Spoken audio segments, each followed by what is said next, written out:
para pembicara yang luar biasa hebat dari Universitas Padjadjaran udah kita lihat di sana. Assalamualaikum warahmatullahi wabarakatuh.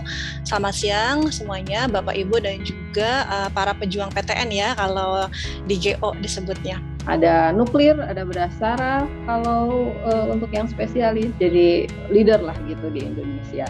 Nah, ini contoh nih yang sudah exchange begitu ya, diantaranya ke Cina dan juga ke Hiroshima.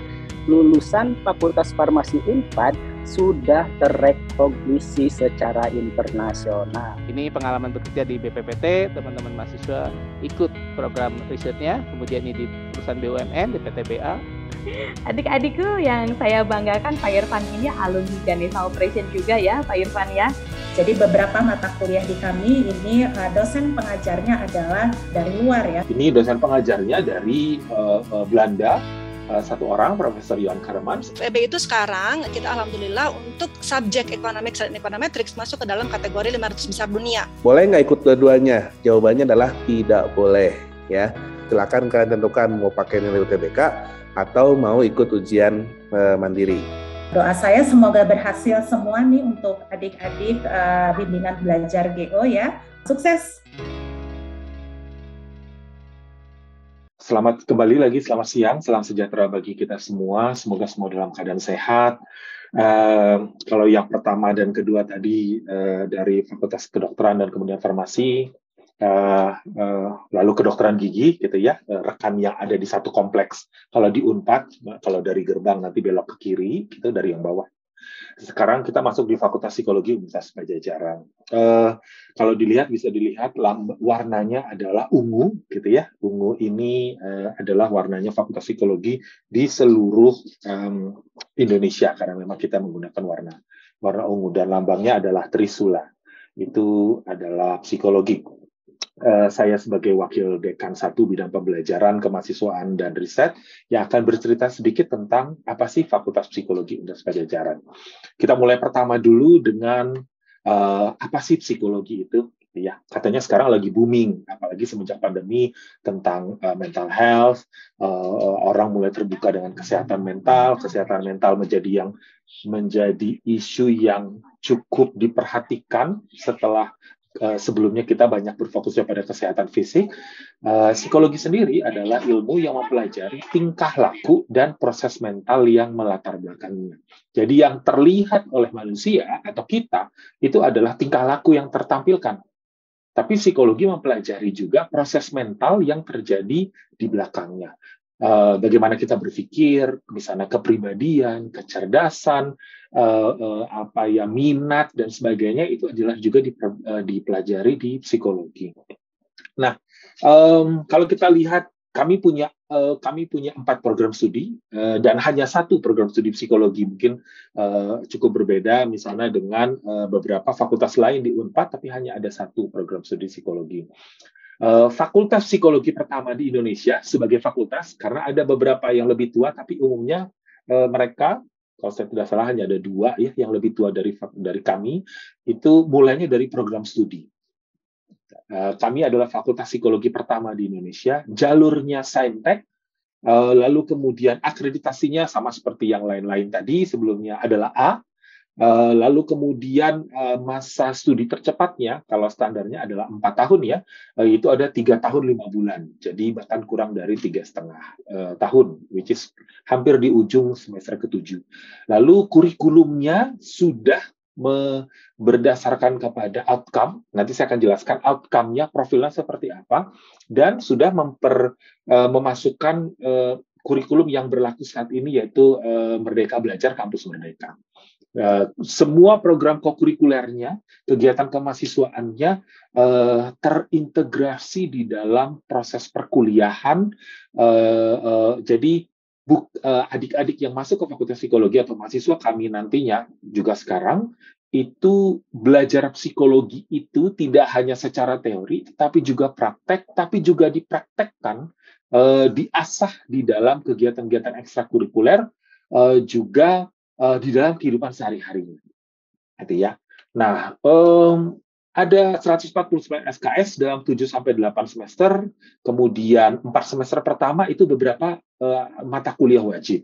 Ada psikologi perkembangan misalnya, ada psikologi kepribadian, ada psikologi umum dan fungsi-fungsi, ada psikologi sosial, ada pembuatan alat tes, ada beberapa macam lagi mata kuliah wajib. Jadi itu wajib dan sama kurang lebih dengan seluruh fakultas psikologi di Indonesia. Nah, setelahnya 3 semester berikutnya mengikuti program MBKM dan ada satu semester untuk pengerjaan skripsi. Jadi maaf ya, kita tidak bisa lepas dari pengerjaan skripsi. Gelarnya adalah SPSI, Sarjana Psikologi. Setelah SPSI nanti bisa melanjut tentunya ke menjadi psikolog, atau bahkan hanya dengan SPSI adik-adik bisa bekerja. Soal peluang kerja nanti akan saya sampaikan di beberapa slide berikutnya. Nah, tadi saya cerita tentang beberapa mata kuliah wajib. Mata kuliah dasar yang ada sama dengan seluruh psikologi di Indonesia. Nah, setelah itu adik-adik akan memilih mana yang akan saya jadikan mata kuliah pilihan, tergantung dari saya itu di akhir semester 4 akan memutuskan kayaknya saya nanti kalau lulusnya pengen jadi profil A, pengen jadi profil B, saya pengen jadi konselor, saya pengen jadi digital entrepreneur, dan sebagainya. Ya. Nah, setelah itu kamu akan memilih beberapa mata kuliah pilihan. Beberapa mata kuliah pilihan yang ada, misalnya adalah interpersonal relationship. Psikologi banget kan ya, relasi antara pribadi. Ini dosen pengajarnya dari Belanda, satu orang, Profesor Johan Karemans. Ada juga psikolinguistik perkembangan, berkembangnya bahasa. Itu ada psikologi kesehatan, saya adalah pengajar mata kuliah itu. Ada psikologi kerekayasaan misalnya. Terus kemudian psikologi konsumen, bagaimana nanti kalau lulusnya terus kemudian mau jadi pengusaha, startup dan sebagainya, paham tentang aspek psikologis dari konsumennya. Psikologi lingkungan ada juga. Ada psychology for sustainability, ini terkait misalnya nanti tentang SDGs ya. Ada psikologi religiusitas Islam, misalnya. Ini juga adalah salah satu mata kuliah. Nah, bagi mereka yang ingin ke HR, gitu misalnya, Human Resource Management, bisa ke psikologi manajemen. Ini adalah beberapa mata kuliah yang disiapkan setelah mengikuti perkuliahan di mata kuliah wajib. Jadi tergantung dari kita itu nanti memilih profil yang seperti apa. International cooperation-nya ada dengan berbagai universitas di seluruh dunia, ada di Eropa, ada di Asia. Kita juga sedang menjajaki beberapa di Amerika maupun di Australia.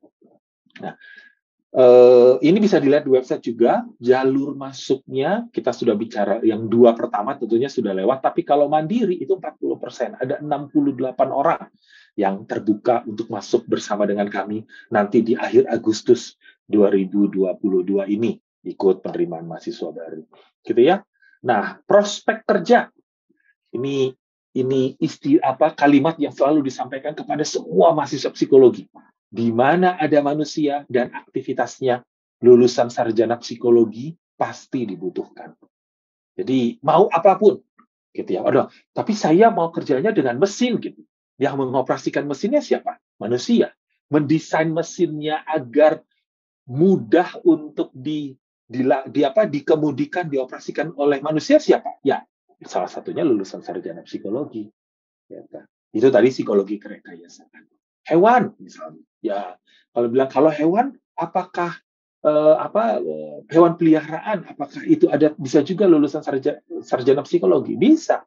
Kenapa? Karena interaksi antara manusia dengan hewan peliharaannya itu juga merupakan subjek kajian di psikologi. Jadi dimanapun ada manusia dan aktivitasnya, lulusan sarjana psikologi pasti dibutuhkan. Ya, ada 6 profil lulusan yang umumnya kami menilai bahwa sebagian besar dari lulusan sarjana psikologi itu akan bekerja di area-area ini. Pengembang alat ukur psikologi, ini orang-orang yang mengembangkan alat ukur. Salah satunya yang kamu tes expert dari Fakultas Psikologi Unpad dan dosen-dosennya itu juga terlibat dalam pengembangan alat tes untuk SBMPTN, SMUP dan sebagainya, dan berbagai alat ukur lainnya, alat ukur kepribadian misalnya, alat ukur minat. Itu profil lulusannya. Yang pertama pengembang alat ukur, periset, ini udah pasti, gitu ya. Lalu tenaga kerja di bidang pengembangan manusia. Misalnya human resource, pengajar, facilitator, trainer, penyuluh, gitu. Digital psychology, entrepreneurship, penulis, content creator, YouTuber, influencer, terkait hal-hal terutama dengan psikologi. Konselor, ini cukup jelas ya, mereka yang menjadi konselor, dan konsultan psikologi. Itu banyak sekali yang mendirikan biro psikologi, LSM, dan sebagainya. Ini pengembang alat ukur, persepsi psikologi, tenaga kerja di bidang pengembangan manusia, digital psychology, entrepreneurship, konselor, dan konsultan psikologi adalah 6 area yang umumnya lulusan kami bekerja. Tetapi banyak juga area lain di mana kita tetap lulusan kita itu mampu untuk bekerja dan berprestasi serta menghasilkan dengan bekalnya sebagai seorang sarjana psikologi.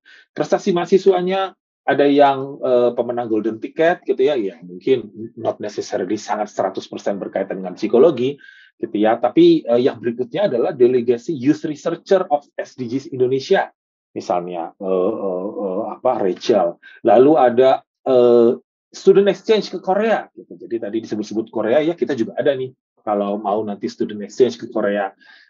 Lalu kemudian ini yang sekolah di untuk pertukaran, ada yang sekolah di UK dan ada yang sekolah di Taiwan. Nah, informasi lebih lanjut bisa dikontak di website tentunya, di email tentunya, di Instagram dan di YouTube. Jika ada pertanyaan lebih lanjut, ingin tahu dan sebagainya, mangga silahkan dikontak kami di Fakultas Psikologi Unpad. Hatur nuhun. Wah, hatur nuhun nih, Pak. Lengkap sekali ya, sampai prospek kerjanya udah lengkap banget. Informasinya juga adik-adik tadi sudah sempat pastinya ya, capture kemana menghubungi untuk informasi lebih dalam. Ini ramai sekali nih Pak, pertanyaan-pertanyaan dari siswa. Saya mau angkat yang paling banyak ditanyakan.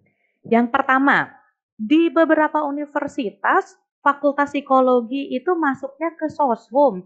Kok di Unpad ini masuknya ke Saintek ya? Apa nih yang membedakan? Mangga, silakan. Ya, itu pertanyaan yang paling banyak ya. Jadi, memang di sebagian besar fakultas psikologi di Indonesia itu memang banyaknya Soshum. Tapi di psikologi, karena latar belakangnya dulu, para pendiri fakultas itu adalah para dikirim oleh TNI Angkatan Darat pada saat itu, dikirim ke belajar ke Jerman dan ke Belanda, yang memang pada saat itu adalah di fakultas-fakultas teknik pada saat itu di sananya. Jadi kita itu memang awalnya itu aliran Eropa, yang teknik, biologi dan sebagainya, sehingga sampai sekarang itu kami tetap berpegang kepada kemampuan untuk menganalisa biopsikologinya itu juga lebih kuat, jadi bioneuropsikologi lebih kuat dibandingkan sosialnya. Bukan berarti kami tidak belajar psikologi sosial ya, tetapi prinsip-prinsip eksperimental biopsikologi, neuropsikologi itu menjadi landasan bagi Fakultas Psikologi Unpad. Makanya tetap sampai saat ini adanya di Saintek.